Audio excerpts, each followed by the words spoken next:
मान्सूननं पळवलं तोंडचं पाणी.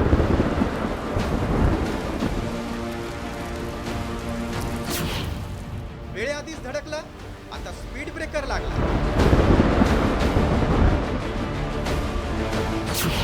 बळीराजाची आकाशाकडे नजर.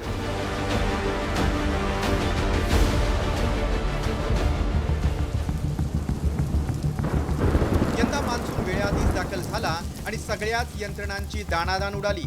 मात्र वेळेआधीच धडकलेला मान्सून जूनच्या पंधरवड्यात दडी मारण्याची शक्यता वर्तवण्यात आली आहे.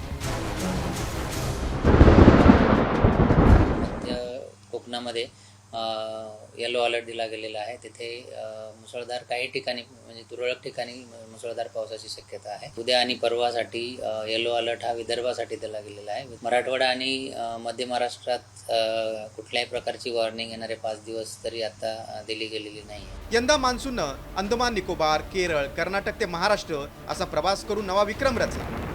तब्बल 10 दिवस अगोदर राज्यात मान्सून दाखल झालाय. जूनमध्ये पोहोचणारा मान्सून मेच्या 25 तारखेलाच पोहोचल्यानं यंत्रणांची धांदल उडाली. मात्र मान्सूननं दक्षिण भारतासह महाराष्ट्र, छत्तीसगड, ओडिशा, ईशान्येकडील राज्य आणि पश्चिम बंगालमध्ये मान्सूनची आगेकूच सुरू आहे. मात्र आता मान्सूनचा वेग मंदावण्याची शक्यता हवामान विभागानं वर्तवली आहे. त्यामुळे शेतकऱ्यांच्या तोंडचं पाणीच पळालंय. मात्र जूनमध्ये मान्सून दडी मारण्याची काय कारणं आहेत ते पाहू. वायव्येकडून येणाऱ्या कोरड्या वाऱ्याचा मान्सूनला फटका बसला. वायव्य भागातील वादळी वाऱ्यामुळे मान्सूनचा वेग मंदावणार आहे. बंगालच्या उपसागरात कमी दाबाचा पट्टा निर्माण झाल्यानं फटका बसलाय. मान्सून वेळेपूर्वी दाखल झाल्यानं शेतकऱ्यांनी पेरणीच्या हालचाली सुरू केल्या होत्या. मात्र आता पावसानं ओढ दिल्यानं शेतकरी हवालदिल झालाय. तर शेतकऱ्यांनी पेरणीची घाई करू नये असं आवाहन कृषी विभागानं केलंय. त्यामुळे आता मान्सून खरंच दडी मारणार की हवामान खात्यांच्या अंदाजाला ठेंगा दाखवत पुन्हा जोरदार बरसणार, याकडे राज्यातील 1.5 कोटी बळीराजासह सर्वसामान्य नागरिकांचंही लक्ष लागलंय.